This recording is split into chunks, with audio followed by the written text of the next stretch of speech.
إن الحمد لله نحمده ونستعينه ونستغفره ونعوذ بالله من شرور أنفسنا ومن سيئات أعمالنا من يهده الله فلا مضل له ومن يضلل فلا هادي له وأشهد أن لا إله إلا الله وحده لا شريك له وأشهد أن محمدا عبده ورسوله صلى الله تعالى عليه وعلى آله وصحبه وسلم تسليما كثيرا أما بعد فأعوذ بالله من الشيطان الرجيم لقد جاءكم رسول من أنفسكم عزيز عليه ما عنتم حريص عليكم بالمؤمنين رؤوف رحيم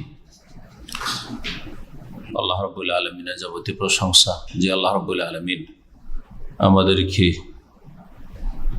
শেষ নবী প্রিয় নবী সৈয়দুল মুরসালিন খাতামুন নবিয়্যিন খায়রুল বাশার মানব জাতির যিনি সর্বোত্তম মানুষ, সবচাইতে উত্তম চরিত্রের অধিকারী মানুষ, as-সাদিক আল-মাসদুক আলাইহিস সালাতু ওয়াস সালাম, তার জীবনী নিয়ে আলোচনা করার বা শোনাবার তৌফিক দান করেছেন আলহামদুলিল্লাহ। যার জীবন চর্চা করা হচ্ছে ইবাদত, তাআহ, নেকির কাজ, যাতে আমাদের জীবনের প্রতিটি ক্ষেত্রে সংশোধন হবে এবং আমরা নিজেদেরকে ওইভাবে গড়ে তোলার চেষ্টা করব যেইভাবে আল্লাহ রাব্বুল আলামিন প্রিয় মুহাম্মদুর রাসূলুল্লাহ সাল্লাল্লাহু আলাইহি সাল্লামকে তালিম এবং তরবিয়ত দিয়েছেন, যেভাবে তাকে আল্লাহ রাব্বুল আলামিন নবী রসুল করেছেন উত্তম চরিত্রের অধিকারী। আমরাও সেই রকম হওয়ার চেষ্টা করব। সিরাতুন নবী বা সিরাতুর রসুল সাল্লাল্লাহু আলাইহি ওয়াসাল্লাম, রাসূলুল্লাহ সাল্লাল্লাহু আলাইহি ওয়াসাল্লামের সিরাত বা জীবনী, এই যে আমরা বলি সিরাত বলতে কি বোঝায়, সিরাত বলতে কি বোঝায় বলেন দেখি।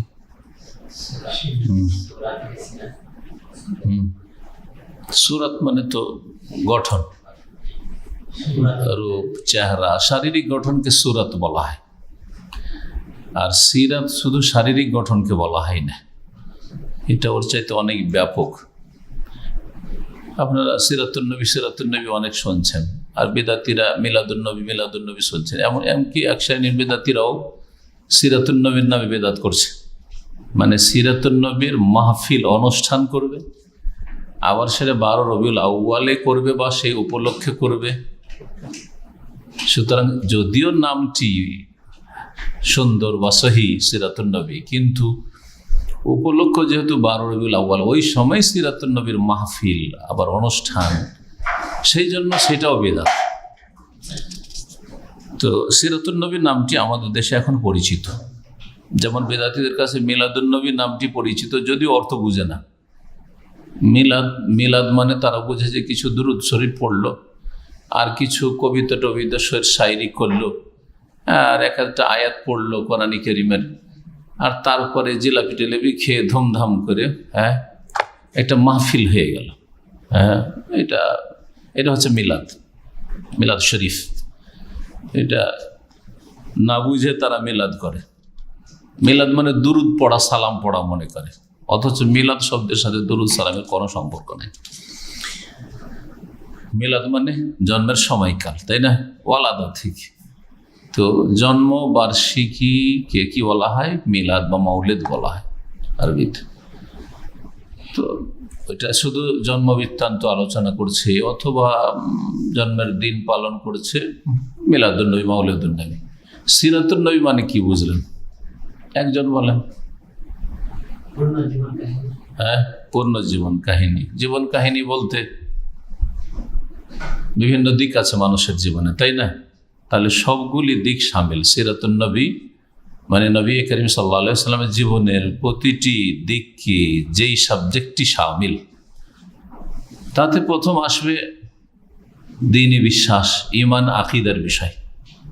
রাসূলুল্লাহ সাল্লাল্লাহু আলাইহি ওয়াসাল্লামের ঈমান আকীদার বিষয় আসবে, সেটাও সিরাতুন নবীর একটা সবচেয়ে বেশি গুরুত্বপূর্ণ অংশ।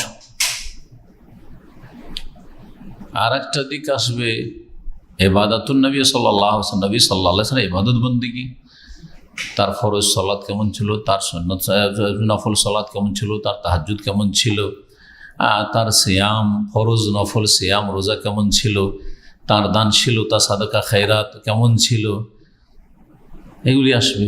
তার হজ, তার ওমরা, কয়টা ওমরা করেছেন, কয়টা হজ করেছেন, কখন করেছেন এবং কেমন ছিল, বাহ্যিক হজ ওমরা নিয়মগুলি কি ছিল, আর আভ্যন্তরীণ হচ্ছে হজ ওমরাতে তার ইবাদত বন্দেগীর কোয়ালিটিতে কেমন ছিল, এগুলি সব সিরাতুন নবীর অন্তর্ভুক্ত। যদি সেগুলি ইবাদত, কিন্তু সেটা সিরাতুন নবীর গুরুত্বপূর্ণ একটা পার্ট বা অংশ।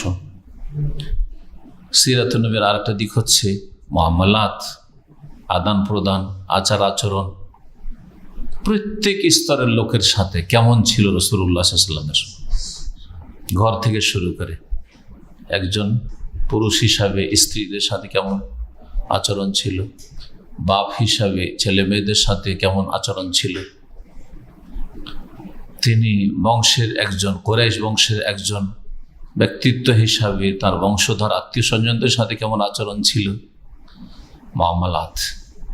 মামলাতে একটা দিক হচ্ছে রুজি, তার রোজগার কেমন ছিল, তার খাওয়া দাওয়া কেমন ছিল ইত্যাদি। এমনকি মানুষের সাথে আচার আচরণ চলাফেরার ক্ষেত্রে বিভিন্ন স্তরের মানুষ আছে, ওপরে কেউ আছে, কেউ পাশে আছে, সাথী সঙ্গী সাহাবায়ে কেরাম, তাদের সাথে আচরণ কেমন ছিল, অধীনস্থ বাড়িতে যদি কাজের চাকর নকর থাকে, দাস দাসী থাকে, তাদের সাথে কেমন আচরণ ছিল। তারপরে আখলাক, চরিত্র, আখলাকিয়াতের অনেক ব্যাপক দিক রয়েছে। শুধু আখলাক মানে দু চারটা ভালো চরিত্রের নাম নাই। যেমন আজকাল অমুসলিমদের কিছু ভালো চরিত্রের লৌকিকতা দেখে মানুষ এত প্রভাবিত হয় আর বলে ফেলে যে মুসলিমদের চাইতে কাফেরদের চরিত্র ভালো। দু তিনটা চারটা চরিত্র ছাড়া বাকি পারফেক্ট চরিত্র, পূর্ণরূপে চরিত্র দেখেন তো তারা সবচেয়ে বেশি চরিত্রহীন।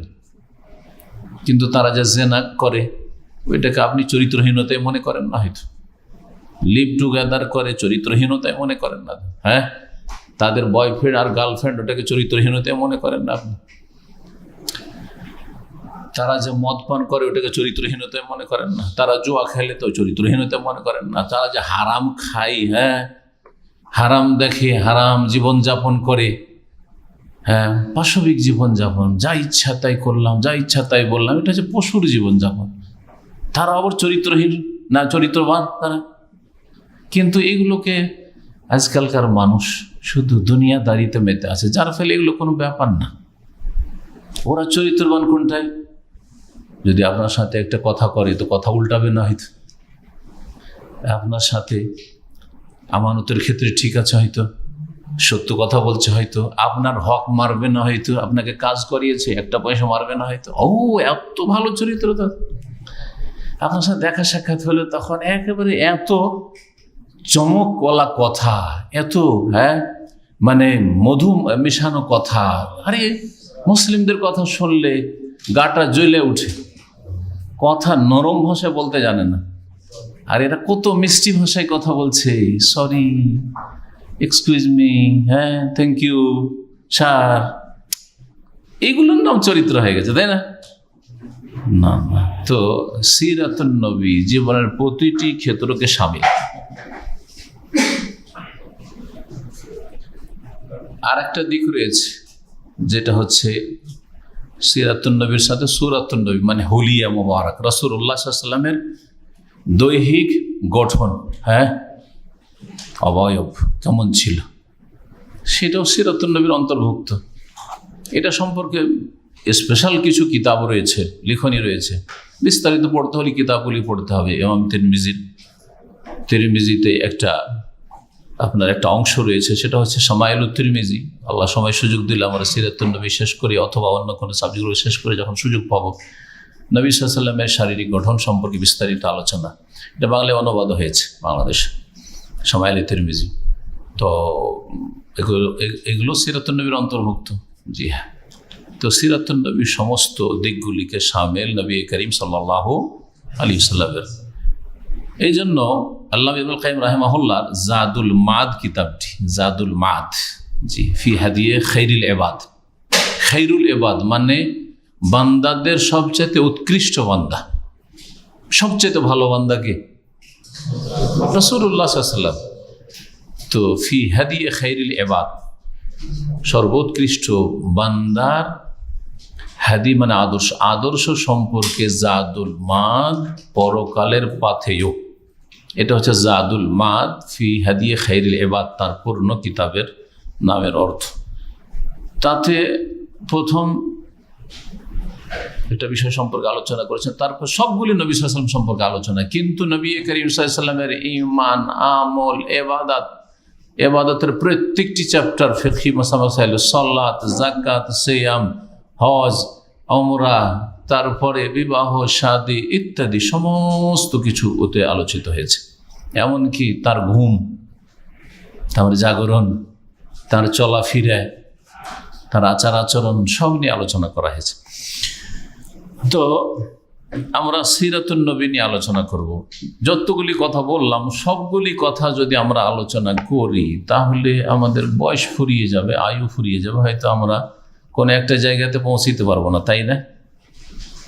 তো আমরা বিভিন্ন সাবজেক্ট পড়াচ্ছি বা আলোচনা করছি, তার মধ্যে আকিদা ইমানের আলোচনা, আকিদা বা তৌহিদের কিতাবগুলিতে হয়ে যাচ্ছে।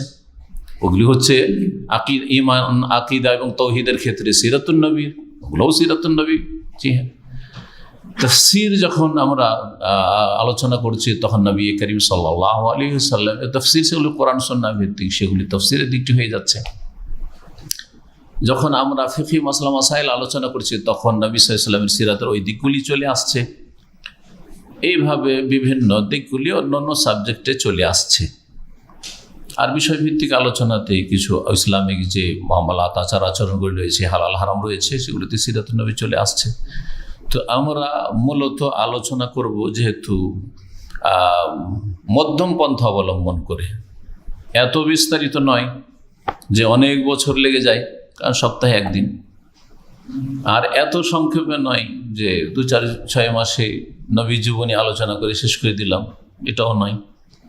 তো আমরা মধ্যম পন্থা অবলম্বন করব এই ক্ষেত্রে। এবং যদিও সামনে হয়তো একটি কিতাব অথবা একাধিক কিতাব আমরা রাখব, কিন্তু যখন দেখব যে কিতাবটি আমরা সামনে মূলত রেখেছি তার চাইতে গুরুত্বপূর্ণ বা তথ্যপূর্ণ কথা অন্য অন্য কিতাবাদিতে আছে, তখন সেগুলিকে আমরা তাতে সংযোজন করার চেষ্টা করব, যাতে করে ফায়দা বা উপকারিতা বেশি হয়। আমারও লাভ হয়, আপনাদেরও লাভ হয়, যারা অনলাইনে শুনবে তাদেরও লাভ হয়। আল্লাহ রাব্বুল আলামিন যেন আমাদেরকে নবী সাল্লাল্লাহু আলাইহি ওয়াসাল্লামের সিরাত যে উদ্দেশ্যে চর্চা করা হয়, পড়া হয় বা পড়ানো হয়, সেই উদ্দেশ্যে সফলতা লাভ করার তৌফিক দান করেন। যতগুলি দিক বললাম এগুলি সব জানলেন, জানার পরে যদি আপনার ঈমান, আকীদা, ইবাদত বন্দেগী, আচার আচরণ, আখলাক, চরিত্র, লেনদেন যদি রাসূলুল্লাহ সাল্লাল্লাহু আলাইহি ওয়াসাল্লামের মতো না হয়, তাহলে আপনি সিরাতুন নবী পড়ে কি লাভ করলেন?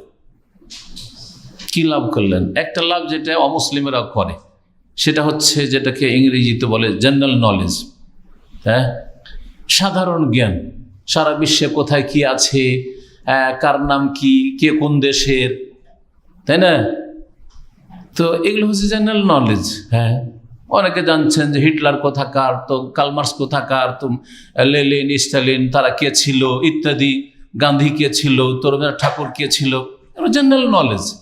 লা ইউকাদ্দিমু আলা আখির, এতে কোনো লাভ নেই, কোনো লাভ নেই।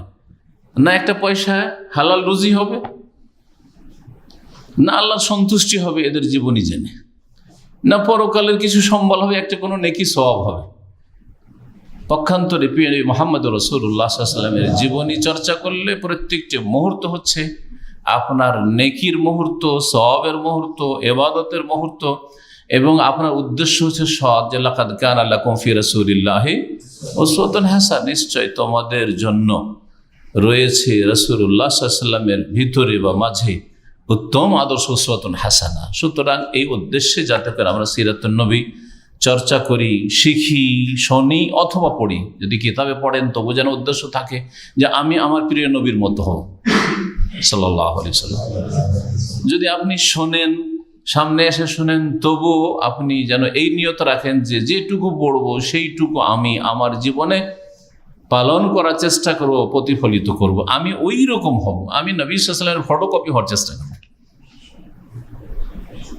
যারা ভালো ছেলে মেয়ে, যারা নেক্সট সন্তান ছেলে মেয়ে, তারা বাপ যদি ভালো হয় তার ফটোকপি হওয়ার চেষ্টা করে, ওর মতো খায়, ওর মতো কথা বলে, হ্যাঁ, ওর মতো চলাফেরার চেষ্টা করে। আমার বাপ এরকম ছিল, স্টাইলিশ ছিল, এরকম আমার বাপের আচরণ এরকম ছিল, আমি এরকম। যদি ভালো অনগত ছেলে মেয়ে হয়, আপনার বাপের চাইতে আমার বাবার চাইতে বেশি হক প্রিয় নবী মুহাম্মদ রাসূলুল্লাহ সাল্লাল্লাহু আলাইহি ওয়াসাল্লামের। মর্যাদার ক্ষেত্রে আল্লাহ রাব্বুল আলামিন তাকে সমস্ত মানুষের উপর শ্রেষ্ঠত্ব দান করেছেন।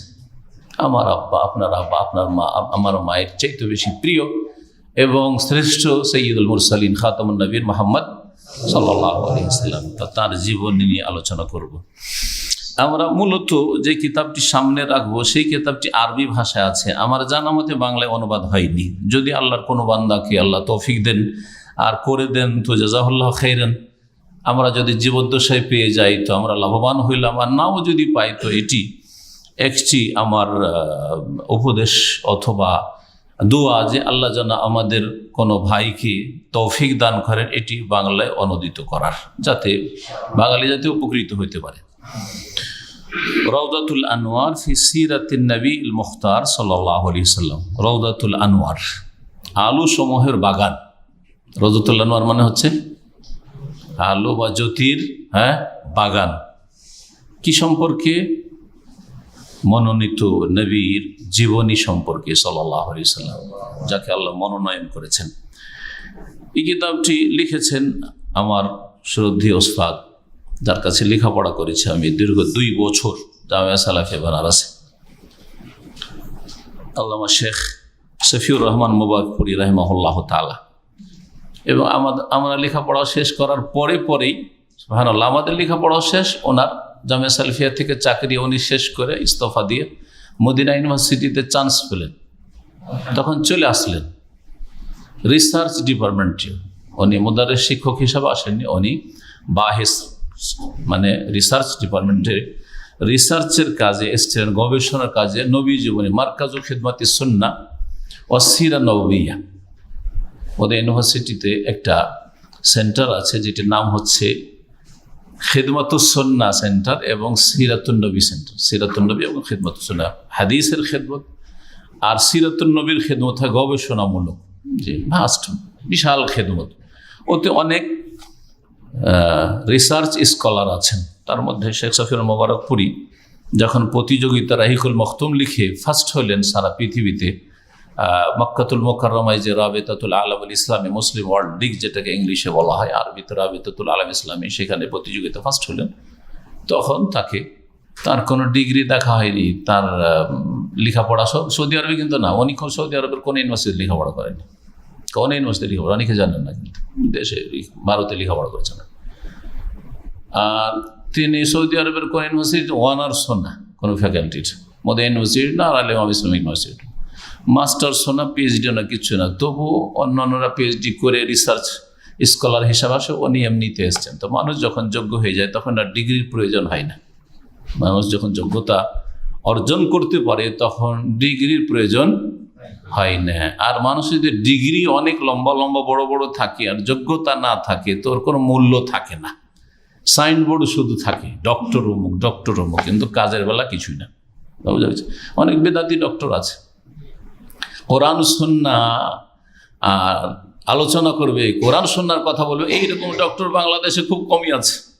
ইসলামিক ডিপার্টমেন্টের খুব কম আছে, হাতে গোনা কয়েকটা, হাতের আঙ্গুল সমান হবে।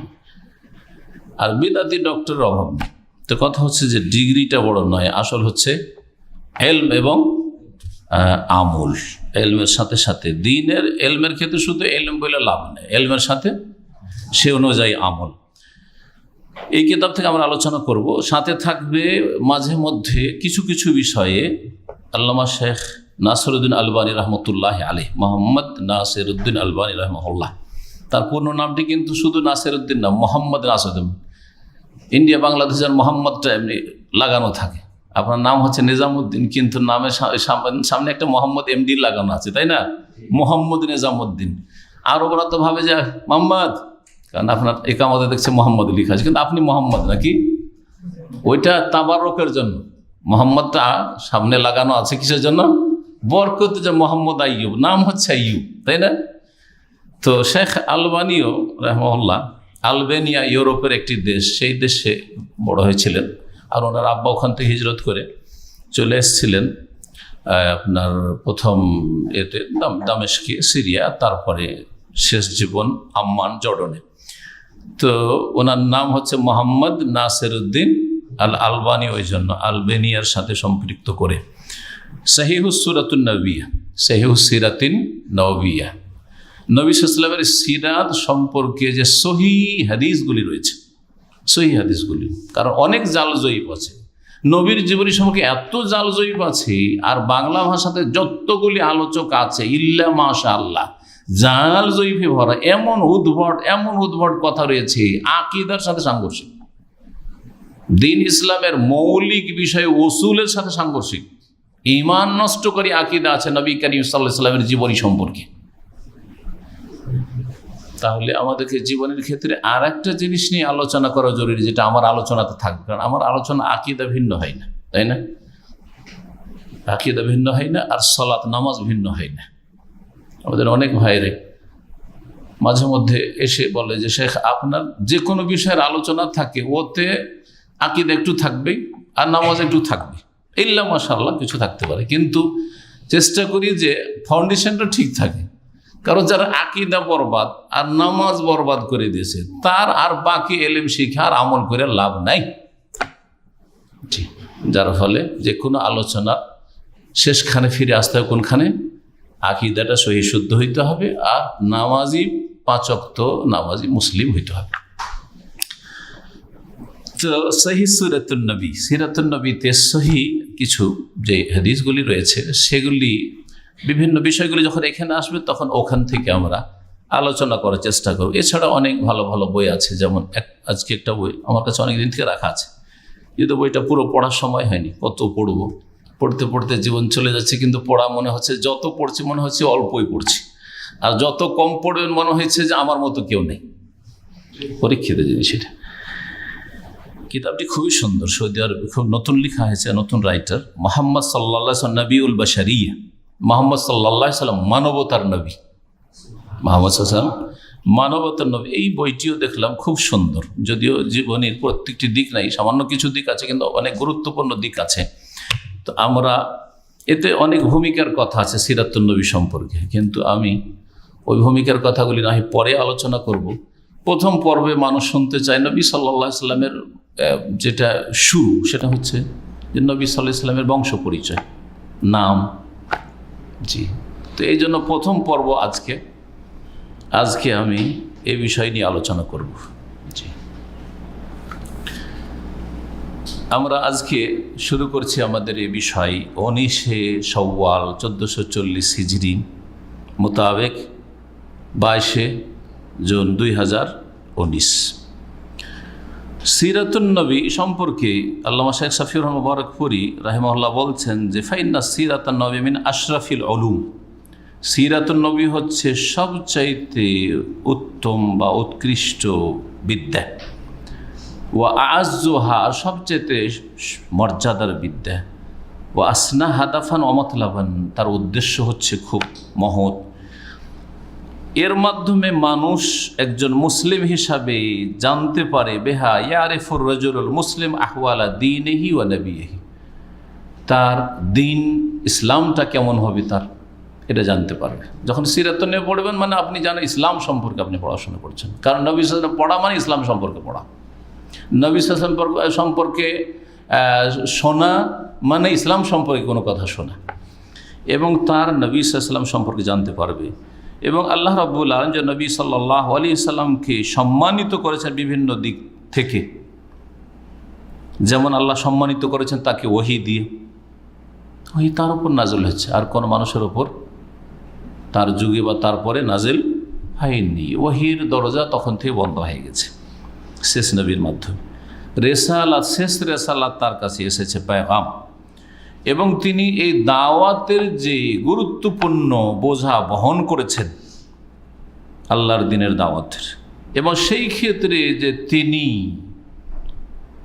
অক্লান্ত পরিশ্রম করেছেন এবং এই পরিশ্রম মেহনত করতে গিয়ে দাওয়াতের পথে যে তার ওপর বালা মুসিবত এসেছে, বিপদ আপদের সম্মুখীন হয়েছেন, আর জীবনে অনেক রকমের ঝুঁকি এসেছে, আর যখন এই রকমের পরিস্থিতি তৈরি হয়েছে তখন আল্লাহ রব্বুল আলমিনের সাহায্য নেমে এসেছে।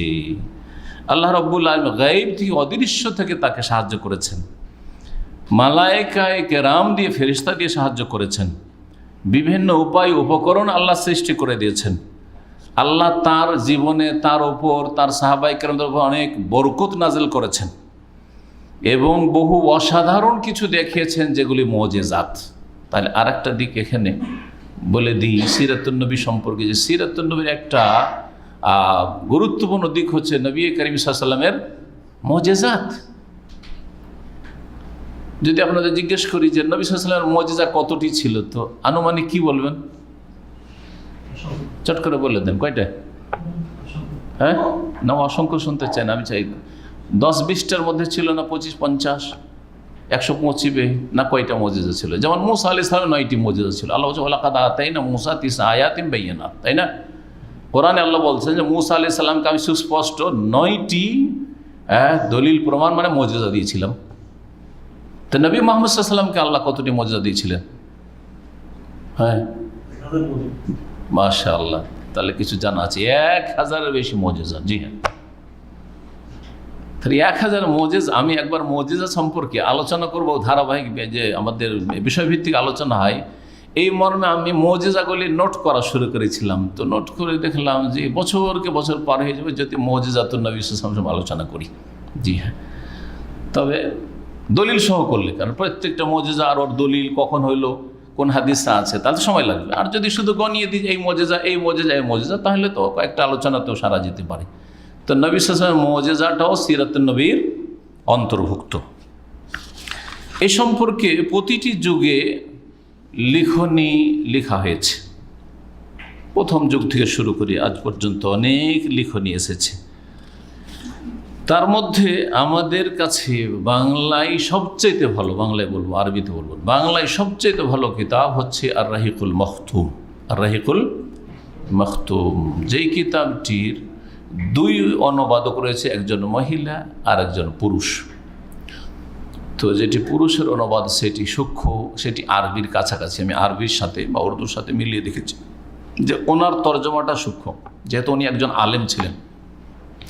আর মহিলা লন্ডন থেকে, একজন বাঙালি মহিলা অনুবাদ করেছেন, সেটা উনি আরবি যেহেতু জানতেন না, ইংলিশ থেকে তর্জমা করেছেন।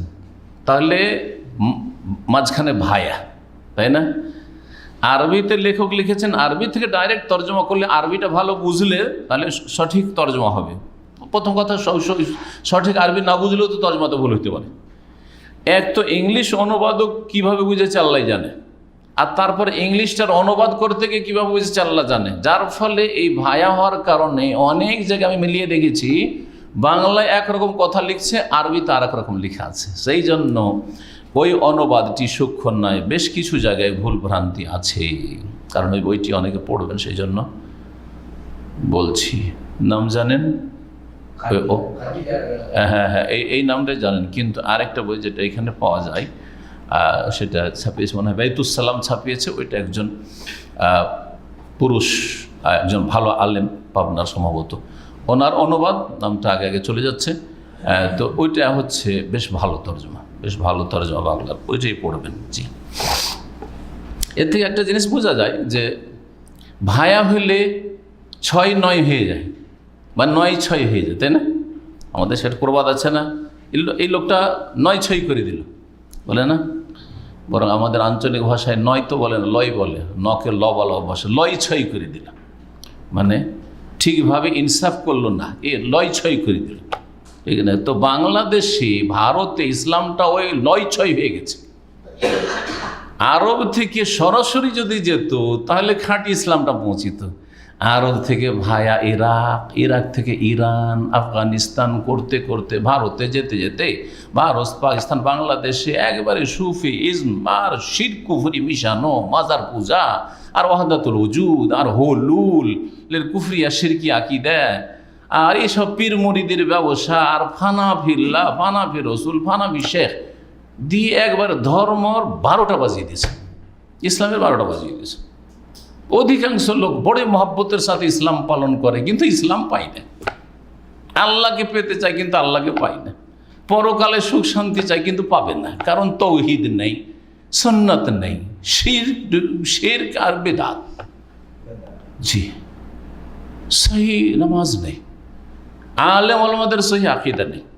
কে শিখাবে আপনাকে সহি আকীদা? তাহলে ইল্লা মাশাআল্লাহ যারা ওই রকম গবেষক ওলামাদের কিতাব পড়েছে, যেমন ইমাম ইবনে তাইমিয়া রাহিমাহুল্লাহ, ইবনুল কাইয়্যিম, এইরকম আইম্মা কিরামদের, মুহাম্মদ আব্দুল ওয়াহাব রাহিমাহুল্লাহ জামিয়ান, তাদের কিতাবাদি পড়েছে, গবেষণা করেছে, অথবা আরব দেশে লেখাপড়া করেছে, তারা এই সব থেকে মুক্ত হতে পেরেছে। না হইলে ওই ভেজালে আলেম ওলামা ডুবে থেকে গেছে। আল্লাহ সর্বত্র বিরাজমান। জি হ্যাঁ, আল্লাহর হাত নেই, আল্লাহর চোখ নেই, আল্লাহর পা নেই, আল্লাহর কিচ্ছু নেই। এগুলো হচ্ছে আমাদের দেশের ইসলাম। তো যাই হোক, কথা আর না বাড়িয়ে সরাসরি এখন আসি নবী করিম সাল্লাল্লাহু আলাইহি ওয়াসাল্লামের সম্পর্কে আলোচনায়। প্রথম পর্বে যে বিষয়টি আলোচনা করব এই লম্বা ভূমিকার পরে, সেটা হচ্ছে মুহাম্মদ সাল্লাল্লাহু আলাইহি ওয়াসাল্লামের নাম এবং বংশ পরিচয়। নাম এবং বংশ পরিচয়। প্রথম তার বংশ পরম্পরা, সিলসিলায়ে নাসাব। সিলসিলায়ে নাসাব বা আরবিতে বলে শাজারায়ে নাসাব। নাসাবের যেমন গাছের ডাল ফাংড়ি হয়, তেমনি বংশেরও কি হয়? হ্যাঁ, শাখা প্রশাখা হয়, ডাল ফাংড়ি হয়। ঠিক হয়। দেখুন, হো আকরামু খালকিল্লাহ, তিনি আল্লাহর সৃষ্টির সেরা, সমস্ত সৃষ্টির সেরা, এতে কোনো দ্বিমত নেই। আমরা একমত না সবাই? কিন্তু তিনি আমাদের কিছু দিতে পারেন, তিনি আমাদের সাহায্য করতে পারেন। তার কবর কাছে কিছু চাইলে পাওয়া যায় না। এইখানে গিয়ে তৌহিদে ইখতিলাফ, তৌহিদে ইখতিলাফ। ওয়া আফজালু রাসূলিহি, সমস্ত রাসূলগণের শ্রেষ্ঠ রাসূল। ওয়া খাতামু আম্বিয়াইহি, এবং সর্বশেষ নবী, সর্বশেষ নবী। সূরাতুল আহজাবে আল্লাহ বলছেন, মা কানা মুহাম্মাদুন আবা আহাদি মির রিজালিকুম ওয়ালাকিন রাসূলুল্লাহি ওয়া খাতামান নবিয়্যিন। মুহাম্মদ সাল্লাল্লাহু আলাইহি ওয়াসাল্লাম, মা কানা মুহাম্মদ আবা আহাদি মির রিজাল, তোমাদের কোনো পুরুষ ব্যক্তির পিতা নন। কেন আল্লাহ পুরুষ ব্যক্তির পিতা নন বললেন? তোমাদের কারো পিতা নন বলতেন, কেন বললেন বলেন তো? হ্যাঁ, কোনোদিন চিন্তা করেন এমন হয়? হ্যাঁ, ছেলে সন্তান ছিল না, কিন্তু কন্যা সন্তানগুলি বড় হয়েছিল। ছেলে সন্তান ছোট অবস্থায় 1 বছর 2 বছরের মধ্যে সব মারা গেছে, যার ফলে পুরুষ ছেলে তো কেউ ছিল না। হ্যাঁ, সন্তান ছিল, সন্ততি, মেয়ে ছিল, 4 মেয়ে ছিল। 4 মেয়ের মধ্যে 4টা মেয়ে বড় হয়েছে, কিন্তু নবী করিম সাল্লাল্লাহু আলাইহি ওয়াসাল্লাম জীবদ্দশায় কয় মেয়ে মারা গেছেন? 3 মেয়ে মারা গেছেন। 1 মেয়ে তাও রাসূলুল্লাহ সাল্লাল্লাহু আলাইহি ওয়াসাল্লামের ইন্তেকালের 6 মাস পরে মারা গেছেন, ফাতিমা রাদিয়াল্লাহু তাআলা।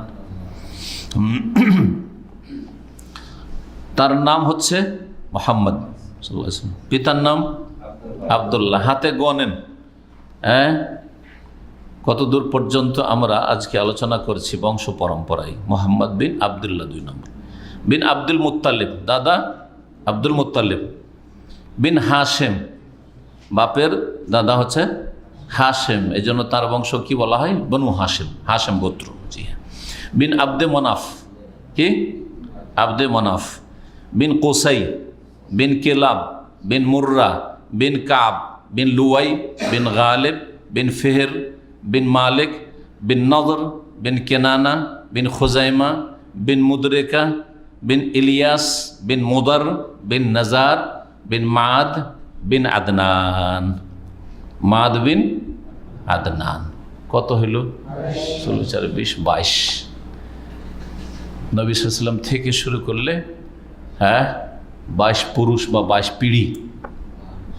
পিঢ়িটা আপনারা ব্যবহার করেন কি শব্দটি? 22 পিঢ়ি, 22 পিঢ়ি। এত দূর পর্যন্ত যে বংশ পরম্পরা রয়েছে, এতে কোনো রকমের দ্বিমত নেই এবং গ্যাপ, বিচ্ছিন্নতাও নেই, আর সন্দেহ নেই।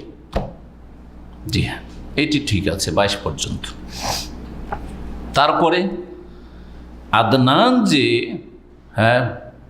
22 নম্বর পুরুষ নবী সাল্লাল্লাহু আলাইহি ওয়াসাল্লামের বংশের, তিনি হচ্ছেন ইসমাইল বিন ইব্রাহিম আলাইহিসসালামের বংশোদ্ভূত, সেই বংশের।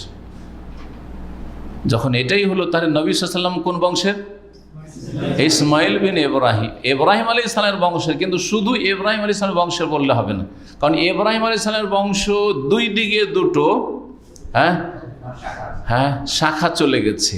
একটা হচ্ছে বনু ইসমাইল, ইসমাইল বংশ, আর একটা হচ্ছে বনু ইসহাক, ইসহাক বংশ। ইব্রাহিম আলাইহিস সালামের কয় ছেলে? 2 ছেলে। ইসমাইল আলাইহিস সালামকে নিয়ে এসে বসিয়ে দিলেন তার আম্মার সাথে, হাজারের সাথে। কোথায়? মক্কায়। সুতরাং ইসমাইল ইসলামের বংশধরে ছড়াইলো মক্কা এবং তার চারিদিকে আরব দেশে। আর ইসহাক আলাইহিস সালাম তার আম্মা সারার সাথে কোথায় থেকে গেলেন? ফিলিস্তিনে থেকে গেলেন। না, ফিলিস্তিনে থেকে গেলেন, প্যালেস্টাইনে।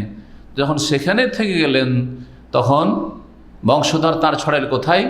শাম দেশে, বৃহৎ শাম দেশের মধ্যে প্যালেস্টাইনও, যেটা বর্তমান আপনার তার অধিকাংশ দখল করে আছে ইসরায়েল, লানাহুমুল্লাহ, এবং আল্লাহ তাদেরকে যেন নিশ্চিহ্ন করুন, আর মুসলিমদেরকে আল্লাহ যেন তাদের ফিলিস্তিন এবং মুসলিম দেশগুলি ফিরিয়ে দেন।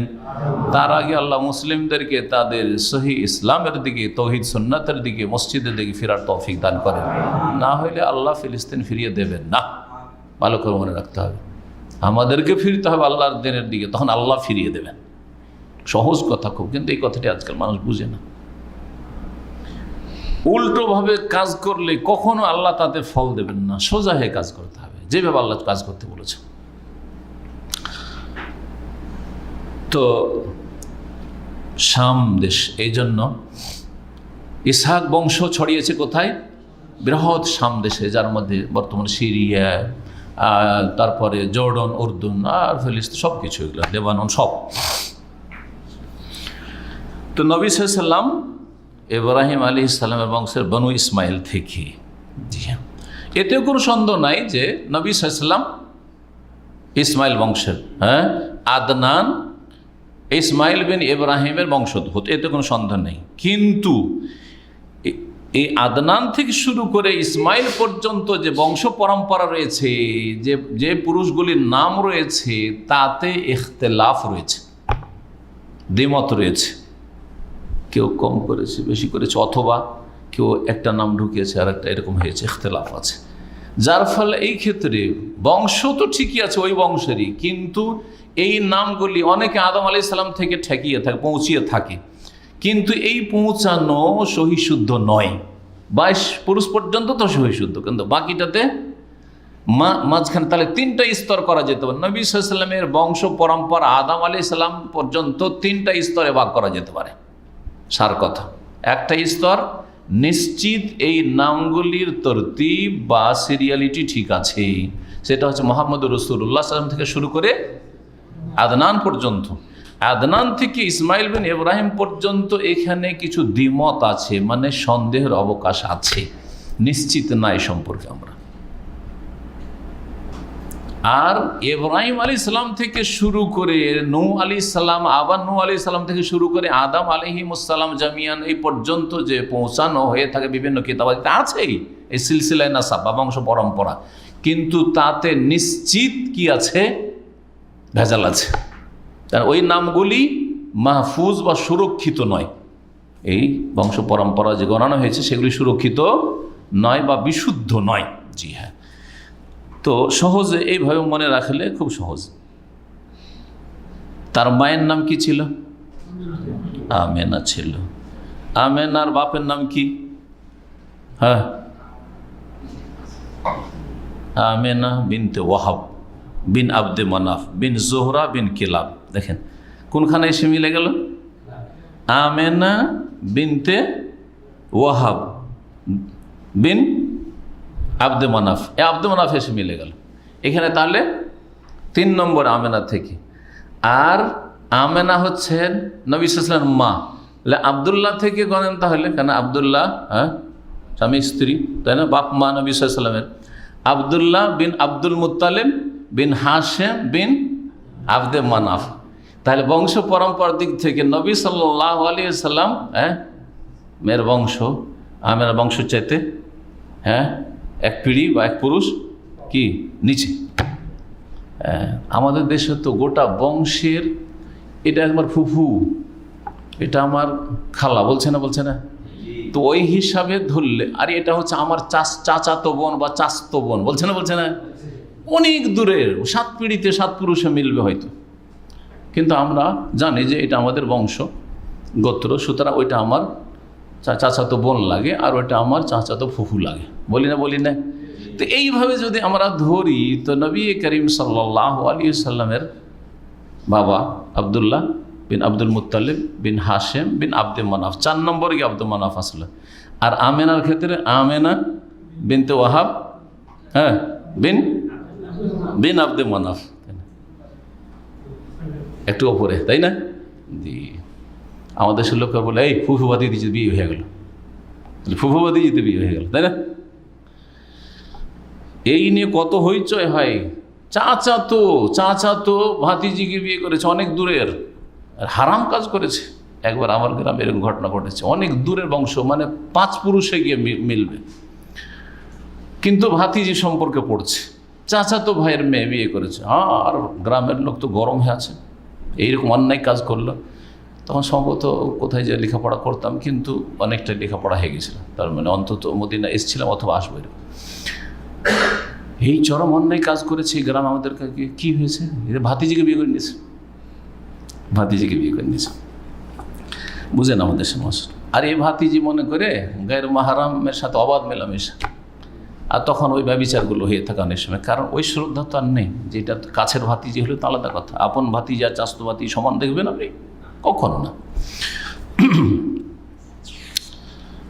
যাই হোক, আব্দে মানাফ বিন জোহরা বিন কিলাব। আর ওখানে কি ছিল দেখেন, আব্দে মানাফ বিন কোসাই বিন কেলাব, আব্দে কোসাই বিন কেলাব, কেলাবে গিয়ে মিলছে। কেলাব আল জাদ্দুল খামসে নবী সাল্লাল্লাহু আলাইহি ওয়াসাল্লাম, ওখানে তাহলে কেলাব, কোসাই বিন কেলাব আর জোহরা বিন কেলাব, এই আব্দে মানাফ আর এক আব্দে মানাফ, ভুল বলছি। আবার তাহলে আমরা ঠিকভাবে গণি, আমেনা বিনতে ওয়াহাব বিন আব্দে মানাফ বিন জোহরা বিন কেলাব, কেলাবে গিয়ে মিলছে পঞ্চম দাদা। নবী সাল্লাল্লাহু আলাইহি ওয়াসাল্লাম থেকে বা নবী সাল্লাল্লাহু আলাইহি ওয়াসাল্লাম বাপ থেকে শুরু করে, যেহেতু আমেনা থেকে শুরু করেছি, আবদুল্লাহ বিন আব্দুল মুত্তালিব বিন হাশেম বিন আব্দে মানাফ বিন কোসাই বিন কেলাব, 6 নম্বরে যাচ্ছে। এখানে 5 নম্বরে কেলাব এসেছিল, তাই না? ওইটা ঠিক আছে যে তরতিবে 1 পুরুষ কম বেশি। এই আলোচনাটা কে বুঝলো? বুঝেছেন না বুঝেননি? জি হ্যাঁ। তার পিতা এবং তার মাতার বংশ তাহলে একই বংশ, পঞ্চম দাদায় গিয়ে মিলিত হচ্ছে। ইয়াজতামিআনে ফি কেলাব, কেলাব নামক ব্যক্তিতে গিয়ে 2 বংশ একত্রিত হচ্ছে। জি হ্যাঁ। কেলাব নাম কেন? কেলাব মানে কি? কুকুর, মানে বহুবচন কুকুরের, কালবের বহুবচন হচ্ছে কেলাব। আরব দেশে এরকম মেলা নাম আছে, অনেকে এই নামগুলো নিয়ে হাসাহাসি করে। তো এগুলোর অনেক রহস্য আছে। কেলাব নাম পড়েছে, কিন্তু ওদেরকে কুকুর বলা হয়নি। কি করতো? কেন কেলাব নাম পড়েছিল? ওর নাম ছিল হাকিম অথবা অরুয়া এই কেলাবের, কিন্তু লাকিন্নু কানা কাসীরা সাইদ বিল কেলাব, কুকুর দিয়ে শিকার করত। বনে জঙ্গলে যে শিকার করে হরিণ, খরগোশ বা পাখি, কুকুর দিয়েও শিকার করা, যেমন তীর দিয়ে শিকার করে তেমন কুকুর দিয়ে শিকার করতো, যেন নামই পড়ে গেছে তার কি কেলাব। জি হ্যাঁ। আরব দেশে একটা বংশ আছে আবুল খেল, জানেন কিনা? আবুল খেল, আল কাসিম অনেক জাত আছে। আবুল খেল মানে কি? কে বলতে পারে আবুল খেল মানে? ঘোড়ার বাপ। খেল মানে ঘোড়া, আবুল খেল মানে কি তাহলে? ঘোড়ার বাপ। কোনো এক দাদা আজকে থেকে 80, 90, 100 বছর বয়সে, যখন চরম অভাব ছিল, 100 বছর আগে প্রায় মনে হয়, ঘোড়া চুরি করে নিয়ে চলে এসেছিল, তার নাই পড়েছে আবুল খেল। জি হ্যাঁ, এইভাবে নামগুলি পড়ে থাকে। আগের যুগে এরকম আমাদের দেশেও বিভিন্ন বংশের নাম কিন্তু আছে, অনেক বংশের নাম এইভাবে পড়েছে। নবী করিম সাল্লাল্লাহু বংশ সম্পর্কে আল্লামা আলবানী সিরাতুন নবীতে যে হাদিসগুলো নিয়েছেন, 2-1টা আলোচনা করি। এইটুকু আলোচনাতেই আমাদের গুরুত্বপূর্ণ কিছু কথা চলে আসুক। তাহলে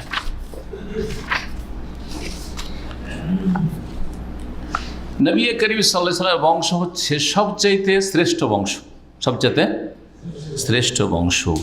এ সম্পর্কে যখন আবু সুফিয়ানকে রোম দেশের রাজা জিজ্ঞেস করে, তখন জিজ্ঞেস করে কাইফা নাসাবহু ফিকুম, মুহাম্মদ সাল্লাল্লাহু আলাইহি ওয়াসাল্লাম বংশ তোমাদের মধ্যে কেমন? বংশ, কোনো মানুষকে চেনার জন্য বংশ পরিচয় জিজ্ঞেস করে, বংশটা কেমন?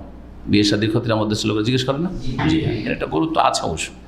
বলছে হুয়াফিনা জু নাসাবিন, মুহাম্মদ সাল্লাল্লাহু আলাইহি ওয়াসাল্লাম আমাদের মধ্যে বড় সম্ভ্রান্ত বংশের।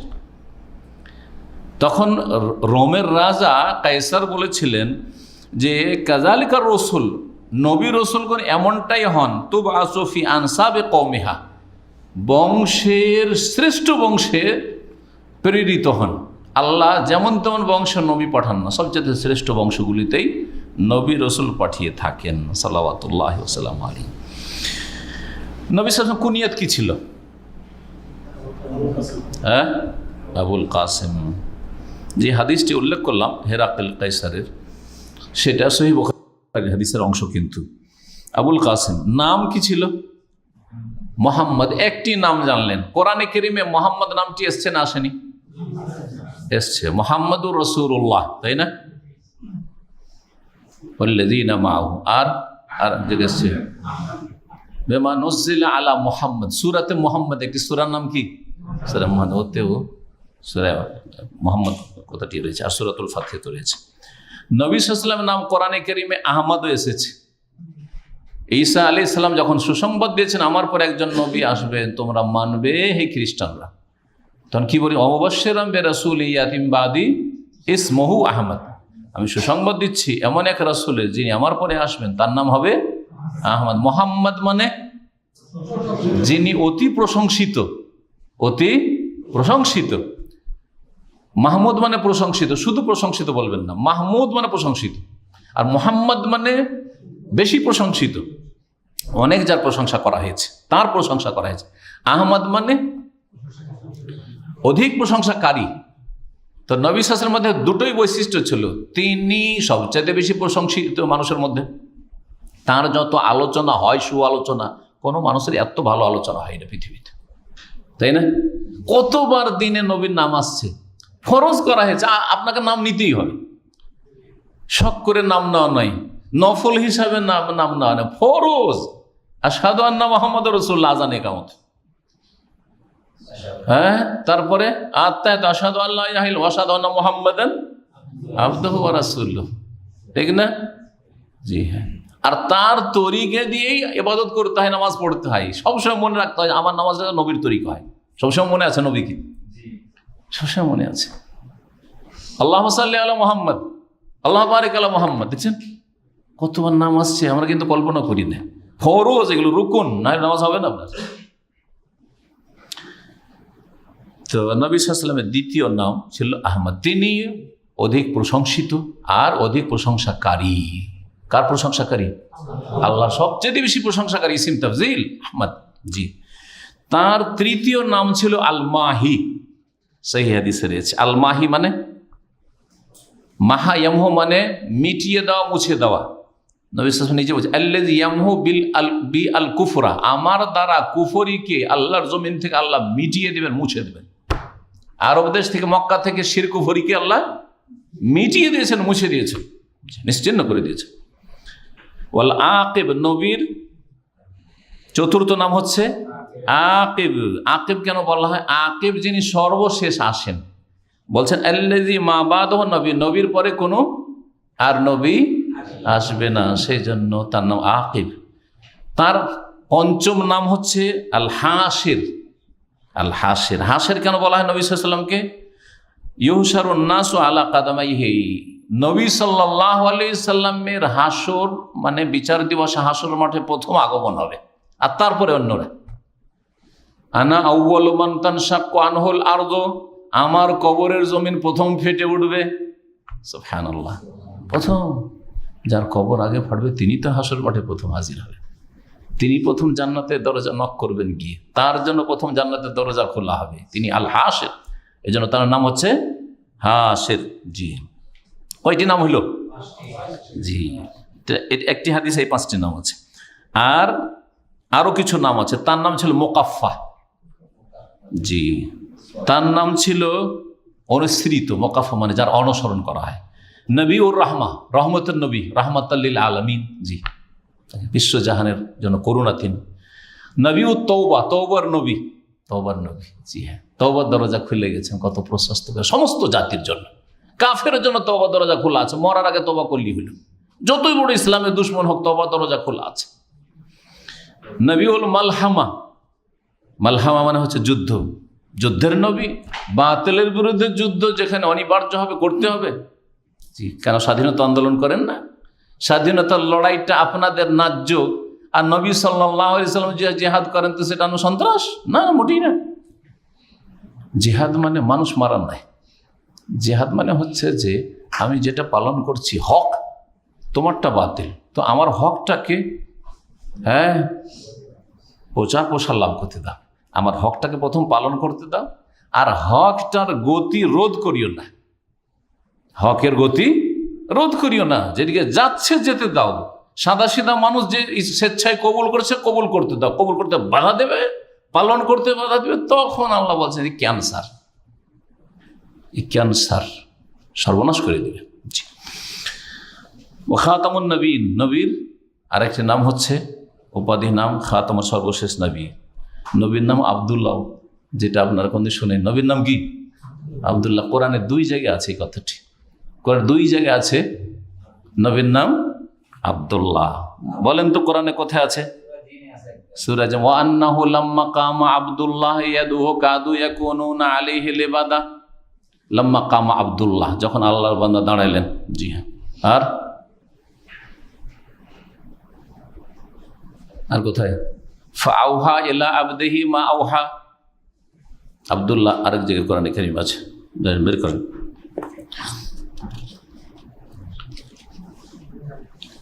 ইমাম বাইহাকি রাহিমাহুল্লাহ বলছেন ওয়াজাদ বাযুল উলামা, কিছু কিছু উলামারা নবী সাল্লাল্লাহু আলাইহি ওয়াসাল্লামের নাম কোরআনে কারীমে রাসূলান, নবিয়ান, উম্মিয়ান, শাহিদান, মুবাশশিরান, নাযীরান, দাইয়ান ইলাল্লাহ। নবীর নাম দায়ী ছিল, দায়ী। সুতরাং আল্লাহ যদি কাউকে দাওয়াতের তৌফিক দান করে, তো তাকে আল্লাহর বেশি বেশি শুকরিয়া আদায় করা উচিত। আল্লাহ তাকে এত সুন্দর কাজের জন্য, যেই কাজ নবী রাসূলগণকে তার জন্য মনোনীত করেছেন আল্লাহ রাব্বুল আলামিন, এটি আল্লাহর মনোনয়ন। আল্লাহ সবাইকে নসিব করে না, দাওয়াতি কাজের তৌফিক সবাইকে দেয় না।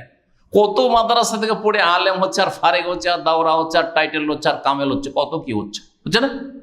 কিন্তু সবাইকে আল্লাহ তৌফিক দেয় না। কেউ পেট নিয়ে ব্যস্ত হয়ে যাচ্ছে, কেউ আর অন্য দুনিয়ার আর কিছু নিয়ে ব্যস্ত হয়ে যাচ্ছে। জি, নবী করিম সাল্লাল্লাহু আলাইহি সাল্লামের নাম দাইয়ান ইলাল্লাহ, সিরাজান মুনীরা, রাউফান রাহিমা। শুরুতে যে আয়াতটি পাঠ করেছি, বিল মুমিনিনা রাউফুর রহিম। জি, মুযাক্কিরান, উপদেশ দানকারী, রাহমা, নেমা, হাদি। তিনি রহমত ছিলেন, তিনি নিয়ামত ছিলেন মানব জাতির জন্য, তিনি হাদিয়ান ছিলেন, পথ প্রদর্শক। এই সব নামগুলি, এইরকম আরো নাম, গুণবাচক নাম নবী করিম সাল্লাল্লাহু আলাইহি ওয়াসাল্লামের আরো রয়েছে। আজকের আলোচনা এখানে শেষ করি। ওয়া সাল্লাল্লাহু আলা মুহাম্মদ ওয়া আলা আলিহি ওয়া সাহবিহি।